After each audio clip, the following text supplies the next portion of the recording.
Kiai Haji Zain Rafiq, Umi Usada, Hajah Hafsah, Ibu jamaah para pengurus sekalian, Bu RT, ada Bu RT-nya? Enggak ada. Jamaah yang kesemuanya mudah-mudahan dimuliakan Allah Subhanahu wa taala.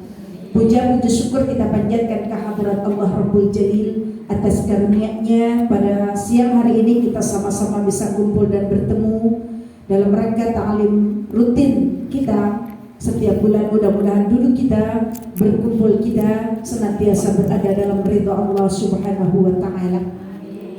Salawat dan iring salam marilah kita sanjungkan atas junjungan kita Nabi besar Muhammad sallallahu alaihi wasallam, atas keluarganya, para sahabatnya, wabil khusus kita selaku umatnya, amin ya rabbal alamin. Ibu jamaah, alhamdulillah barangkali tadi ibu sudah membesuk kepada ahli kubur, bertawasul, hadiah puji dan lain sebagainya. Mudah-mudahan semua yang sudah kita niatkan dan kita baca huruf demi hurufnya kelak akan menjadi teman kita di alam kubur sebagai amal soleh di hadapan Allah Subhanahu wa ta'ala. Puasa kak? Insya Allah. Kalau sampai beduk maghrib jangan. Ya, karena masih ada asar dan maghrib ya Bu, masih 2 waktu lagi. Mudah-mudahan kita semua hari ini mendapatkan keistimewaan yang Allah janjikan buat kita bersama. Amin ya rabbal. Bu, saya mau tanya, kenapa bulan Muharram istimewa?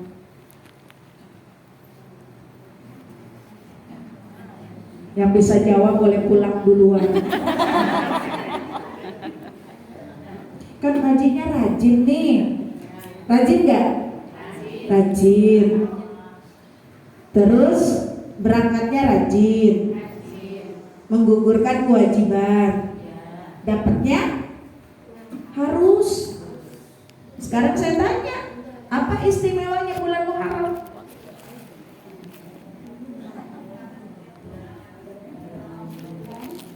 Gak apa-apa, jawab aja, saya nggak gigit, salah juga. Ibu salah aja gak digigit, apalagi gak salah. Apaan jawabannya?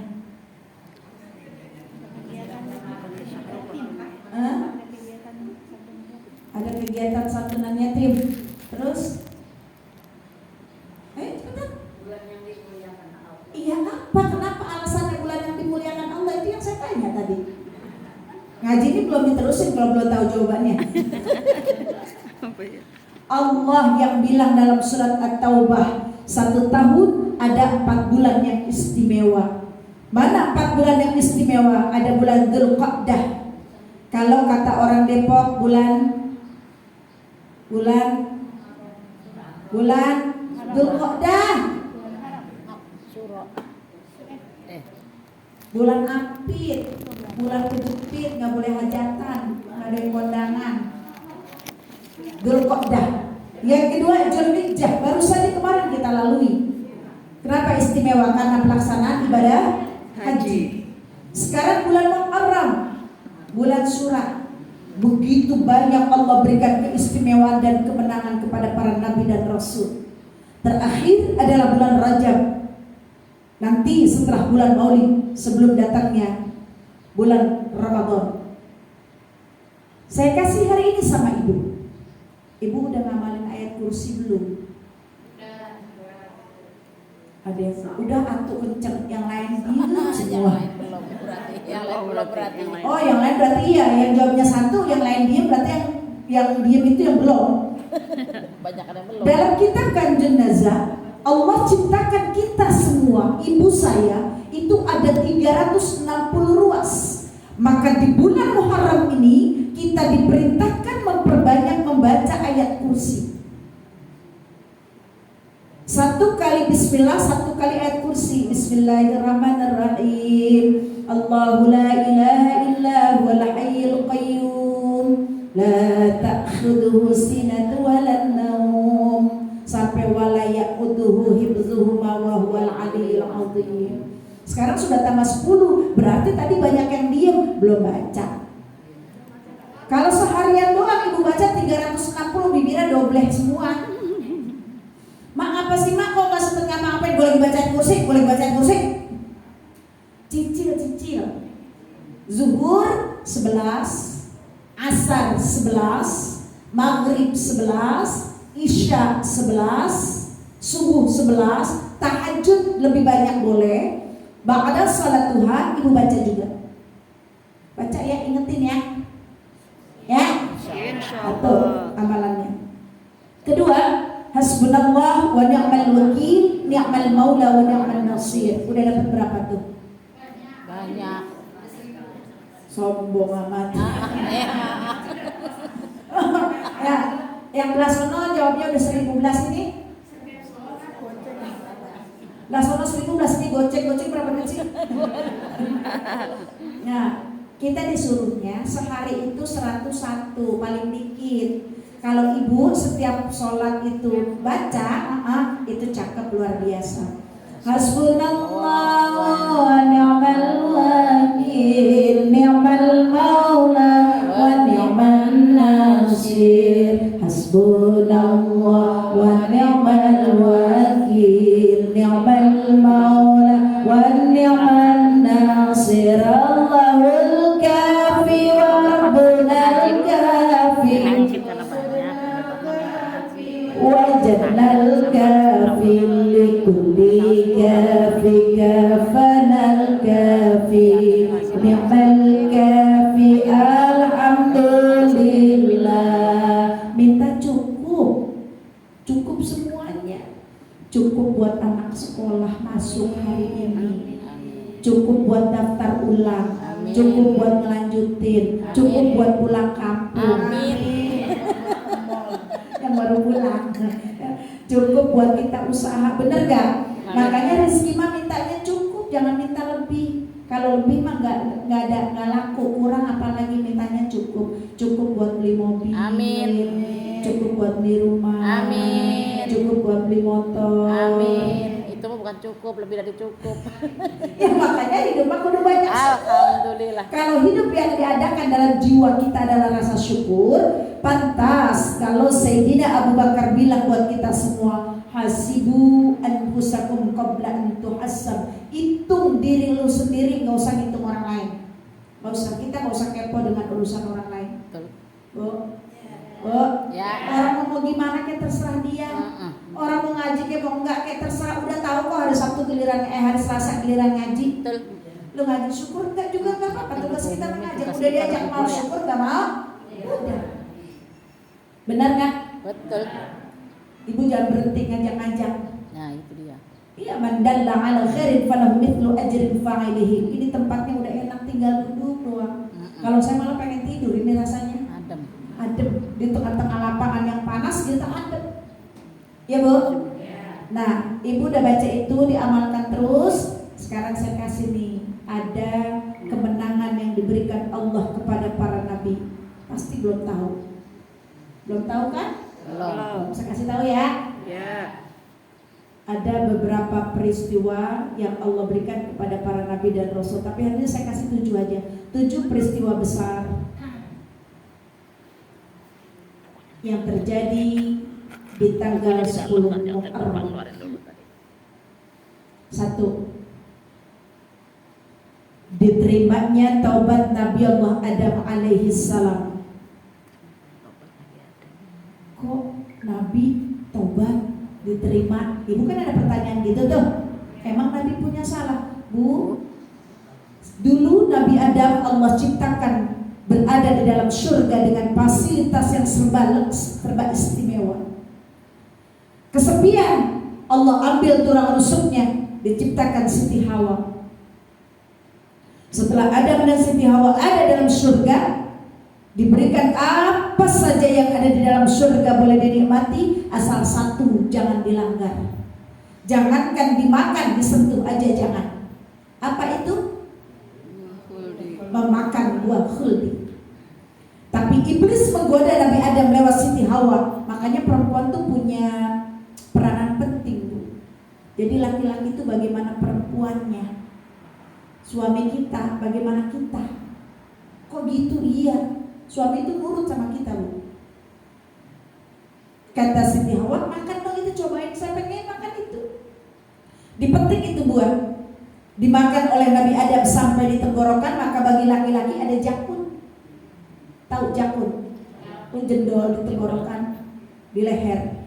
Perempuan Siti Hawa sampai di dada, jadinya payudara.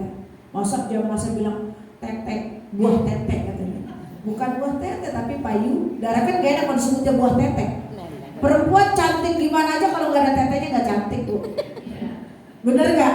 Ini senjata kita ini, bukan diemin bocah. Bocah selesai bapaknya dia. Bener nggak? Allah turunkan Nabi Adam dengan Siti Hawa ke bumi, dipisahkan lebih dari 200 tahun, dipertemukan oleh Allah di Jabal Rahmah. Kalau yang sudah ke Mekah baik umrah dan haji tahu Jabal Rahmah, bukit kasih sayang. Nah, sepanjang Allah asingkan ke bumi, diturunkannya ke Jabal Rahmah, itu doa yang diamalkan oleh Nabi Adam. Rabbana zalamna anfusana wa illam taghfir lana wa tarhamna lanakunanna minal khasirin. Ketemu tuh kira-kira kita kalau dipisahin sama laki kita gimana ya? Pesannya pisah hidup loh, Bu. Sedih, kangen, apalagi ditinggal meninggal, cerai mati namanya ya. Nih kayak Ustazah Haja Hasnah, Hafsah, pasti merindukan. Kenapa? Karena cerai nggak akan cepat melupakan. Pasti yang dibayangkan kebaikannya, bukan yang jelek-jeleknya. Akhirnya apa? Dipertemukan oleh Allah. Nah, kita kenapa disuruh ngamalin itu doa yang tadi saya baca? Ada di dalam Al-Quran, Rabbana zalamna anfusana sampai akhir. Karena memang kita orang yang dolim sama diri kita sendiri. Contoh, pengen makan enak, punya duit, sayang-sayang. Bener gak? Pengen makan sate, ntar duit gua habis, sayang. Sakit, kerja usaha mati-matian, begitu sakit duitnya habis buat berobat, dinikmatin gak? Enggak. Bakal berobat. Makanya mumpung badannya sehat, mau makan enak, makan. Berapa sih besarnya perut kita? Pengen sedekah, sayang, enak aja, boleh gue capek-capek, ntar habis duitnya. Kan ada orang yang kalau pelit begitu, Bu, pelit, koret, bakil, medit, merek hesek, pantat putih, ada semua tuh sama dia. Ya, jadi kita amalin itu tuh karena kita suka mendolim diri kita. Satu, diterimanya tobat Nabi Allah Adam. Yang kedua, peristiwa ditenggelamkannya Nabi Nuh dan anaknya yang bernama Kan'an. Nabi Nuh punya anak tuh 4, Bu. Semuanya beriman. Tapi cuma Kan'an yang benci sama ajaran Nabi Nuh. Datang turun wahyu Allah bahwa akan ditenggelamkan umatnya. Nabi Nuh diperintahkan untuk membuat perahu di atas bukit. Pernah dengar cerita ini? Pernah. Terusin ceritanya tuh kalau udah mah. Gantian saya yang dengerin. Iya, dengerin doang, gua kagak ngerti nerapinnya di mana. Akhirnya dibuat perahu. Umat Nabi Nuh bilang, Nuh gila. Tidak ada hujan, tidak ada badai, tapi bikin perahu di atas bukit.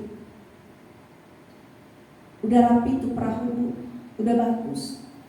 Diberakin sama umatnya Nabi Nuh, rame-rame. Penuh itu sama kotorannya. Terakhir orang buta. Udah buta, gudi nyakitnya, nyemplung ke perahu itu. Kira-kira kalau orang udah nyemplung ke kotoran bagaimana? Udah gak bisa dikata ya, Bu. Lah kita sepanjang jalan, kalau kita jalan tuh ada solokan bau aja kita bilang bau bang. Lah ini kotoran dia nyemplung.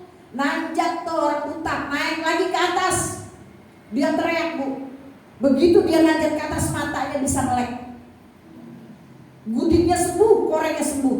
Dia teriak, woi, itu perahunya Nabi Nuh banyak tai tapi obat tainya. Rame-rame lagi tuh umatnya Nabi Nuh bawa baskom, panci, ember bak nyerogin kotoran tadi. La haula wala quwata illa billah. Dibawa pulang Bu, soalnya kata kotorannya jadi obat. Jadi diborahin kali, jadi diambil lagi lah. Ibu kan harus tahu sejarah. Kita harus tahu sejarah loh Bu. Kalau nggak tahu sejarah kita bukan umat Nabi namanya. Akhirnya apa? Karena itu obat Bu, biar kotor dilapin, sampai bersih, mengkilap lagi perahunya Nabi Nuh. Udah rapi, bersih, itu kotoran diangkutin sama umatnya. Emang jangan heran kalau ada murid yang songong sama guru udah dari sononya. Murid songong sama guru tuh baru tiba bisa, biasanya gurunya udah dilupain. Iya. Padahal Nabi Nuh saking melang sama umatnya disuruh naik tapi nggak ada yang naik. Terakhir Kan'an, begitu perahu air udah banyak, bilang Kan'an sini ikut sama bapak. Apa kata dia? Ogah, di atas bukit masih ada pohon kelapa yang paling tinggi, dia mau naik. Tapi tetap Allah tenggelamkan. Jadi kalau sekarang ada anak yang nggak mau diajar, nggak mau dibilangin sama orang tua, keturunan si Kan'an, sama bapaknya ngelawan. Banyak nggak yang begitu? Banyak. Nah kita jadi orang tua, kalau anak ngelawan sama kita jangan disumpahin, doain. Anak begitu belum punya bini, punya gaji, orang tuanya dibagi nggak? Dibagi nggak? Bagi. Dikasih nggak? Kasih. Udah punya bini? Kasih. Masih dikasih. Berarti bukan pengikut Kan'an itu mah. Ya, kalau ada anak pelit sama orang tua, biarin, doain sampai masa nanti Allah berikan hidayah, dia sayang sama kita. Ya Bu? Jadi jangan pernah nyumpahin Anak. Nah tadi yang pertama Nabi Adam tuh diterima taubatnya. Jadi kesalahan yang dilakukan oleh seorang Nabi, walaupun tersalah itu salah, tapi tetap benar, ada hasilnya. Coba kalau Nabi Adam gak berbuat salah tadi, belum tentu ada kita. Karena kesalahan Nabi, diciptakannya Nabi Adam, terus melanggar larangan Allah, terus berkembang biak menjadi kita sampai sini. Makanya kita dibilang anak keturunan cucunya Nabi Adam. Kita kalau nggak kenal sama keturunan kita udah bilang binnya bin siapa? Bin Adam. Kan gitu. Ya suka nggak kenal tuh keturunannya. Dua dah. Yang ketiga, Nabi Ibrahim yang tidak mempan dibakar oleh umatnya. Bapaknya Nabi Ibrahim itu tukang buat patung. Jadi kalau ada kita nih dalam lingkungan, bapaknya nggak benar, tukang mabok, tukang main judi, tukang main jablay, anaknya benar, soleh, berarti keturunan Nabi Nabi Ibrahim. Kenapa? Nabi Ibrahim itu masuk ke tempat sesembahan orang-orang kafir, dihancurkan semua berhala yang ada di situ, disisakan satu berhala yang tidak dihancurkan.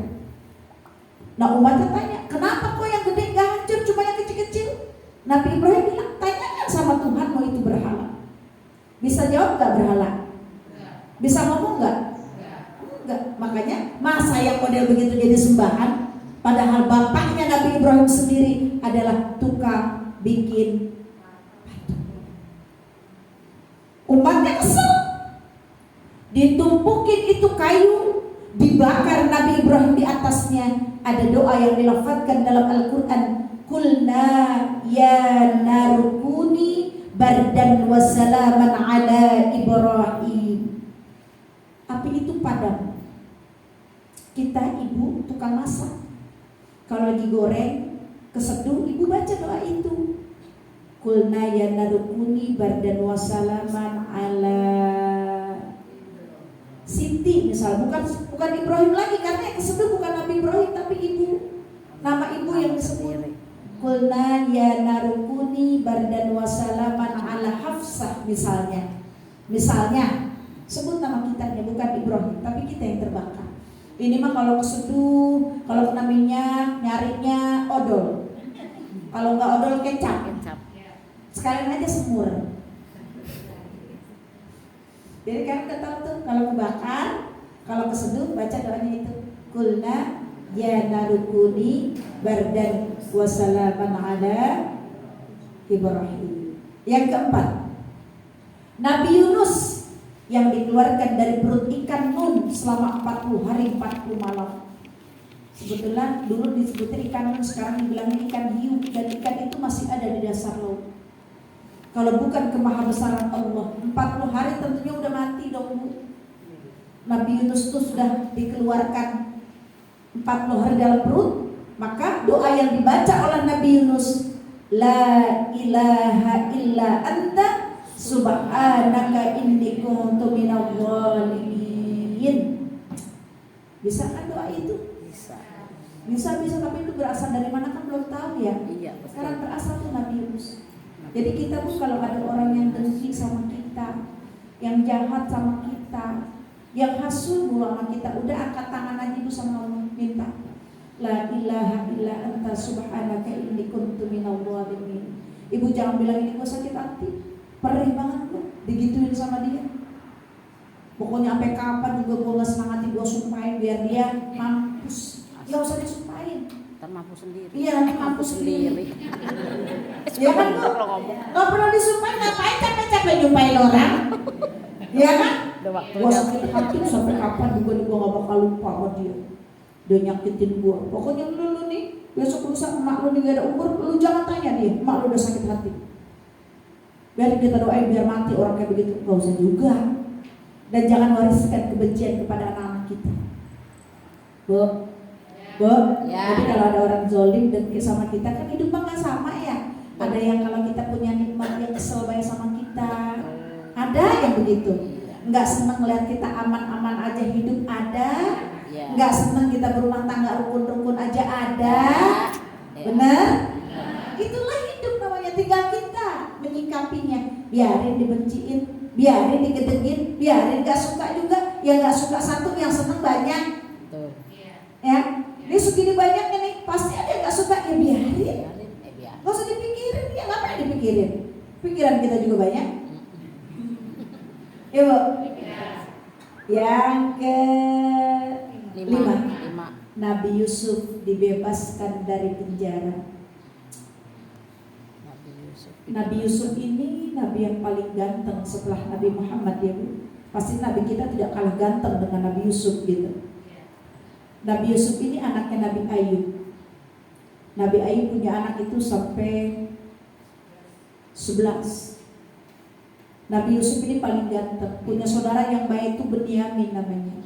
Yang lainnya jahat semua sama Nabi Yusuf. Jadi kalau kita sekeluarga nih ada 6 orang.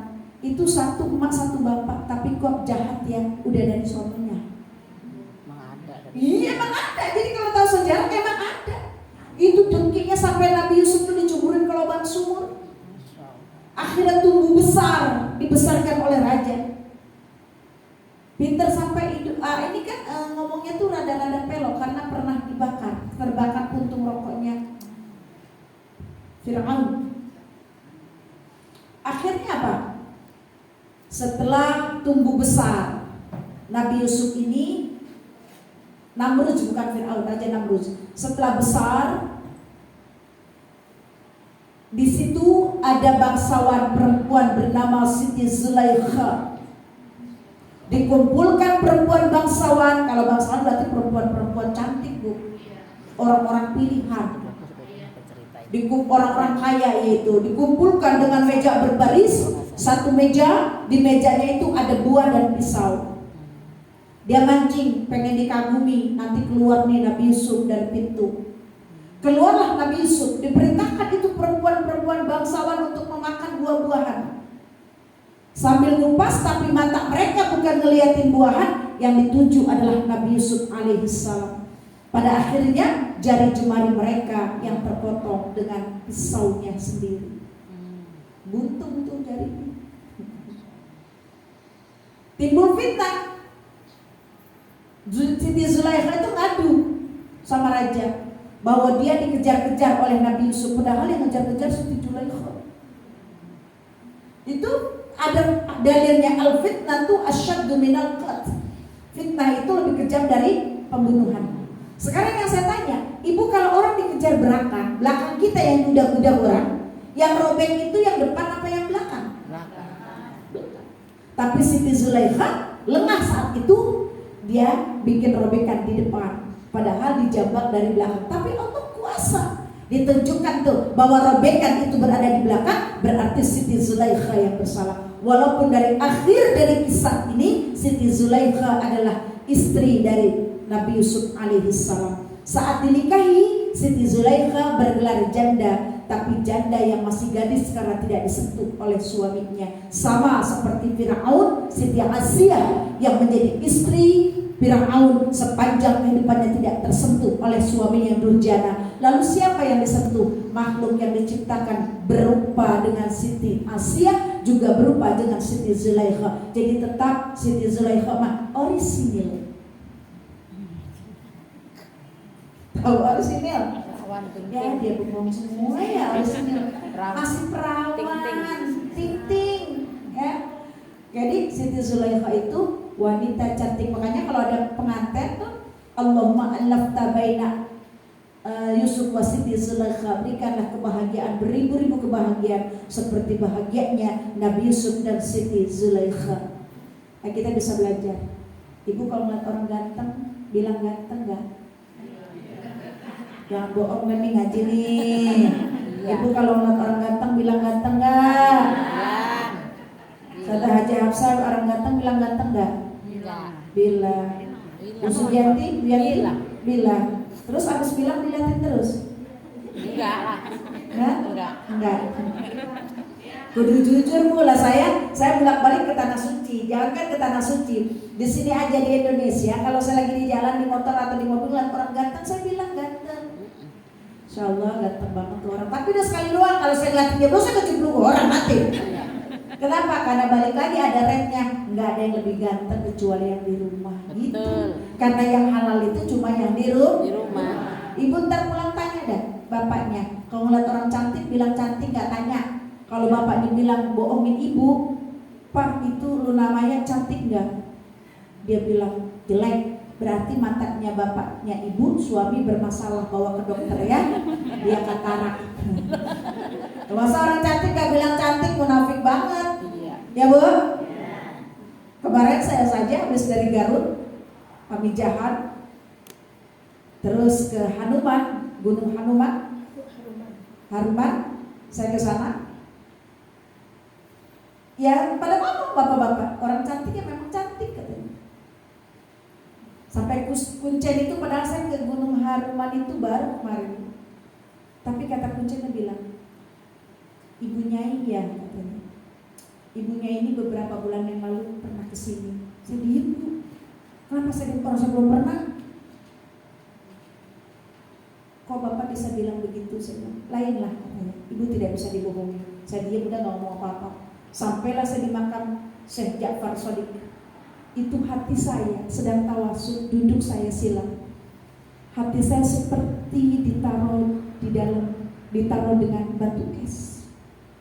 Dingin sejuk luar biasa. Saya cerita dengan dua orang lagi. Entah kenapa ternyata saya bisa ambil pelajaran Bu dalam rihlah perjalanan ziarah itu, bahwa pikiran boleh panas, tapi hati tidak boleh panas. Harus tetap bijak. Saya menangis betul. Makanya saya turun tuh dari Haruman tuh, saya diam, termenung, bukannya memikirkan yang tidak, tapi satu pembelajaran bahwa hidup ini sepanas apapun hati tetap tidak boleh panas. Kita biasanya kalau hati panas, pikiran panas, ujung-ujungnya berantem, ngomel, emosi keluar ya Bu. Tapi kita diajarkan, pantaslah kalau Nabi bilang sering-seringlah datang ke tempat-tempat orang soleh. Karena paling tidak kita akan dapat berkah dari datangnya kita ke tempat orang soleh. Dan itu dianjurkan. Kan kita mau bukan orang soleh Bu, kita mau orang salah. Orang salah. Kalau lagi rajin ngaji, lagi bener di imannya, rajin tuh ngaji. Kalau lagi malas, jangankan ngaji, sholat aja. Kalau lagi malas sholatnya itu udah jam 5 juga asar masih diam aja. Bener gak? Dan gak usah kemana-mana, kita nanya diri kita sendiri ya. Yang keenam, Nabi Ayub sembuh dari penyakitnya. Nabi Ayub sembuh dari penyakitnya. Nabi Ayub ini nabi yang paling sabar Bu. Kaya, hartanya banyak. Iblis bilang sama Allah, ya Rabb, akan hamba coba nih Ayub, sanggupkah dengan ujian yang diberikan? Kata Allah, cobalah. Karena Allah pasti tahu Nabi Ayub akan mampu melampauinya. Diuji harta banyak, habis hartanya terbakar. Diuji dengan ternaknya habis, mati semua. Diuji dengan anak-anak anaknya juga habis anaknya kecuali Nabi Yusuf. Akhirnya apa? Terakhir diuji dengan penyakit korengnya. Matanya buta, koreng. Sampai korengnya itu dibelantungin. Kalau Nabi Ayub mau sholat, belantungnya tuh dicabutin dulu, diambilin, iya. Belantung, diem-diem ya, gua mau sholat dulu kalau bahasa orang sini. Dicabut belantungnya, rapi sholat, ditaruh lagi belantungnya tuh, dipindahin lagi ke koreng tadi. Kira-kira kita udah sabar belum ngurusin laki kita? Nah, salah satu istri yang ada di neraka nanti istrinya Nabi Ayub karena gak sabar dengan suaminya yang sakit. Kita kan suka begini nih, dan ini kebanyakan, mohon maaf Bu, jamaah suka curhat, saya udah capek ngurusin suami, 6 tahun sakit tapi belum sembuh-sembuh. Dan suami saya buat lu ya gitu, kadang-kadang ada janda dibagi gitu, janda sama laki dia. Ya kan itu janda dibagi, gue kagak mau ya. Iya, dia mau juga yang orisinil, yang bagus. Nah kalau misalnya penyakit dia mau gak ngurusin orang sakit mah? Bener gak Bu? Giliran sakit diserahin ke orang lain, giliran sehat diambil sama dia marah kalau lakinya macam-macam, giliran sakit diserahin sama. Teruslah jalannya hidup. Karena sabar tidak boleh habis, tidak boleh ada tapi, terus. Kan kita sama perempuan, makanya mau ditinggal sama suami, anak 11 juga ada, semua anak kita 11. Udah kayak ayam. Anak kita dikeremin ada semua. Tapi kalau bapaknya ditinggal emaknya, baru 2-3 hari itu bocah udah amparan-amparan. Rumah enceknya, rumah bibinya, rumah neneknya. Iya. Benar gak Bu? Betul. Makanya pantas kalau dibilang surga itu adanya di bawah telapak kaki ibu. Sampai kapan aja kita jadi emak ngurusin anak banyak, kuli aja kita kerjain Bu. Kuli nyuci, ya, ngepel di rumah orang agar anak kita bisa makan, anak kita bisa sekolah. Tapi kalau bapaknya banyak duit, nyari lagi. Ya dia gak pikirin anaknya, tapi dia pikirin dia aja. Padahal kalau cinta, sebenarnya cinta pasti yang dipikirin bukan nafsu dia aja, tapi bagaimana ibunya bisa menerima anak-anaknya. Ya Bu. Yang terakhir nih keistimewaan nih, Nabi Musa bisa membelah Laut Merah dengan tongkatnya. Dihentakkan tongkatnya di Laut Merah, terbelah 2. Selamat Nabi Musa dan pengikutnya, sementara Firaun dan pengikutnya ditenggelamkan di Laut Merah. Jadi nanti Bu, Nabi Sulaiman itu punya cincin bermata bertahtakan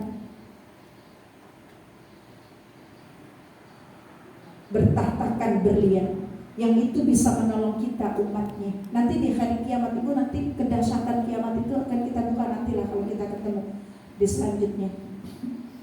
Lewat cincinnya itu akan mengusap wajah-wajah umat Nabi Muhammad yang gelap mukanya. Nanti akan terang dengan cincin itu. Tapi kalau cincin kita nggak bisa ngusap kita terus jadi terang, kecuali Ibu ngusapnya di depan HP. Pakai filter. Terang nggak? Terang karena sinar HP. Nabi Sulaiman nanti akan membuktikan dengan tongkatnya menolong. Jadi akan macam-macam rupa manusia. Oleh karena itu, ini 7 keistimewaan yang Allah berikan kepada para nabi dan rasul. Kita mesti tahu sejarah, karena kita tidak boleh melupakan sejarah. Adanya kita karena terjadinya kejadian di masa lalu. Ya Bu? Ya. Bu? Ya. Tapi bukan berarti kita boleh berbuat salah semua, kita tidak. Kita adalah makhluk akhir zaman. Kita adalah manusia yang akhir zaman, umat Nabi yang pasti nanti masuk surganya paling duluan. Enak Bu, kita diciptakan paling belakang, tapi nanti masuk surganya duluan. Kan umat-umat lain belum masuk, kalau umat Nabi Muhammad belum masuk. Loh enak benar, nanti yang tukang judi, yang tukang bohong, tukang korupsi itu malah hen. Iya. Makanya sekarang kita taat aja dulu deh sama Allah dan Rasulnya. Waktunya ngaji kita ngaji, repot semua juga repot. Siang giliran tidur, hari Selasa motong tidur. Iya. Tidurnya tadi pagi ngaji nggak? Enggak. Bisa tidur Ibu pagi. Zuhur Ibu bisa ngaji di sini. Kenapa? Karena kita yakin dalam setiap ayat-ayat Allah Al-Qur'annya, dalam haditsnya begitu banyak mengajarkan kepada kita bahwa kita harus tahu sejarah. Jadi bulan Muharram ini dijadikan satu Hijriah, tahun baru Islam itu oleh sahabat daripada Khulafaur Rasyidin yang bernama Sayyidina Abu Bakar. Jadi kita semua harus tahu dijadikan tahun baru Hijriah ini istimewanya. Maka beruntunglah orang yang hari ini puasa di tanggal 10 Muharram. Mudah-mudahan Allah jadikan amaliyah kita di samping Ibu Talabul Ilmi, Ibu Saum juga, kita semua selamat dari dunia menuju alam akhirat. Amin ya Rabbal. Amalinnya ingetin di rumahnya. Oh, ini ternyata jawaban yang bisa kita ambil dari begitu banyak keistimewaannya di bulan Muharram. Terus baca ayat kursinya, terus baca hasbunallahnya, terus baca Allahul kafinya. Minta 11 bulan ke depan rizki kita banyak dan berkah. Amin. Makanya sebetulnya kemarin juga tanggal 1 Muharram itu ibu disunahkan minum susu warna putih. Udah minum belum susu warna putih? Ya udah, ntar buka minum ya susu warna putih ya. Putih katanya? Iya, yang penting putih. Ibu tahu kenapa alasannya kenapa mesti putih? Biar lembaran ke depan pun putih yang kita lalui. Itu kata para guru-guru, Bu. Dan saya mengamalkan itu. Jadi minum susu putih. Susu coklatnya berarti dulu? Ya enggak, kalau biasa susu coklat, tapi ibu rajinin deh minum susu putih. Ya, kita ikuti sunnah dan ajaran para ulama, para guru-guru kita, agar kita mendengar nasihat dari mereka semua, menjadikan kita orang-orang yang selamat dari dunia sampai akhirat. Amin ya Rabbal. Nah, itu jadi ada 7 tuh keistimewaan yang saya kasih tahu di bulan Muharram. 1, bulan pulang. Ya, udah ditutup bukunya. 1, diterimanya taubat Nabi Adam alaihissalam. Yang kedua, Ditenggelamkannya kapal. Ditenggelamkannya umat Nabi Nuh dan putranya Kan'an. Yang ketiga, Nabi Ibrahim tidak mempan dibakar. Yang keempat, Dikeluarkannya Nabi Nuh dari Nabi Yusuf Nabi Yunus keluar dari perut ikan. Selanjutnya Nabi Yusuf dibebaskan dari penjara. Terus Nabi Nabi Ayub sembuh dari penyakitnya. Yang selanjutnya Nabi Musa bisa membelah laut merah. Kalau nggak ngaji dapat nggak segini? Enggak, Bu. Enggak bakal. Ilmu nggak akan pernah datang ke rumah kita sendiri kalau kita nggak mau nyari. Kecuali ibu manggil guru ke rumah ibu itu lain. Ya, tapi kalau kita ngaji, oh ini ternyata pantas ya, begitu istimewanya. Sampai Bu, hujan aja diturunkan pada tanggal 10 Muharram. Hujan pertama kali turun itu tanggal 10 Muharram. Ibu boleh tambahin NB. Hujan diturunkan pada tanggal 10 Muharram. Jadi hari ini tuh hari turunnya hujan sebetulnya. Allah ciptakan air hujan dan turun ke bumi itu pada tanggal 10 Muharram. Ya Allah, luar biasa, maha suci Engkau ya Allah dengan segala kesempurnaan. Nah, oleh karena itu kita bisa terus belajar dan belajar sampai pada akhirnya Allah menutup mata kita. Tidak ada lain yang kita cari adalah ridha Allah Subhanahu wa taala. Amin ya Rabbal. Ibu jamaah yang berbagi itu saja kita kaji hari ini. Biasa ngaji sampai jam berapa? 2:30, ya, berarti sudah pas. Kita baca Fatihah dulu. Pertama dari Fatihah kita buat yang pada kurang sehat siapa saja, saudara kita, diri kita semua ya Bu. Kita jangan pernah pungkiri di Fatihah itu menjadi obat buat kita semua. Yang sakit biar diangkat penyakitnya. Amin. Yang sehat biar tambah kesehatannya. Amin. Karena sekarang memang sedang cuaca tidak baik Bu, ya kurang bagus buat kita semua, ditambah dengan kondisi yang tidak fit memang mudah sakit jadinya. Panas, kalau dikasih panas, panasnya luar biasa. Sekali dikasih hujan dinginnya minta ampun. Ibu ngomong aja, ya sampai kemarin di Garut pun belum hujan Bu, sama di Garut itu gersang juga. Katanya belum turun hujan. Kita berdoa semuanya, mudah-mudahan apapun yang Allah berikan kepada kita itu adalah yang terbaik menurut takdirnya. Anak-anak kita yang lagi sekolah pesantren belajar, cucu ibu juga kalau udah gak punya anak punya cucu doain, mudah-mudahan Allah jadikan anak yang soleh dan solehah. Allah titipkan rezeki kepada kita bisa terus memberikan pendidikan yang terbaik buat anak-anak kita. Orang tua, para guru, suami, anak mantu yang sudah kembali ke rahmatullah diampuni salah khilaf dan kelirunya. Yang lagi pada kerja, yang lagi pada nyari usaha, mudah-mudahan Allah angkat derajatnya. Yang usaha apa saja usahanya, mudah-mudahan Allah turunkan berkah dalam usaha kita. Betulkan ya, la hadhihi niyya wa ala kulli niyatin salal Fatihah. A'udzu billahi minasyaitonir rajim. Bismillahirrahmanirrahim. Alhamdulillahirabbil alamin arrahmanir rahim maliki yaumiddin. إياك نعبد وإياك نستعين اهدنا الصراط المستقيم صراط الذين أنعمت عليهم غير المغضوب عليهم ولا الضالين آمين. ربنا اغفر لنا ولوالدينا آمين. واعف عنا يا كريم واغفر لنا يا رحيم. اللهم بحق الفاتحة وبسر الفاتحة وبكرمة الفاتحة وبالمعجزة الفاتحة وبالشفاعة الفاتحة يا فارج الهم يا كاشف الغام يا من لعبده يغفر ويرحم يا دافع البلاء يا الله يا دافع البلاء يا رحمن يا دافع البلاء يا رحيم. اغفر لنا ذنوبنا ولوالدينا وارحمنا وارحمهما كما ربيانا صغارا ولجميع المسلمين والمسلمات والمؤمنين والمؤمنات الأحياء منهم والأموات. اللهم اعتق رقابنا ورقاب آبائنا وأمهاتنا وأهلنا من النار. ربنا ظلمنا أنفسنا وإن لم تغفر لنا وترحمنا لنكونن من الخاسرين. لا إله إلا أنت سبحانك إني كنت من الظالمين. ربنا آتنا في الدنيا حسنة وفي الآخرة حسنة وقنا عذاب النار. وصلى الله على سيدنا محمد وعلى آله وصحبه أجمعين. سبحان ربك رب العزة عما يصفون وسلام على المرسلين والحمد لله رب العالمين. سبحانك اللهم وبحمدك أشهد أن لا إله إلا أنت نستغفرك ونتوب إليك. kurang lebih mohon maaf. Billahi taufiq wal hidayah wa bil ridha wal inayah. Wassalamualaikum warahmatullahi wabarakatuh.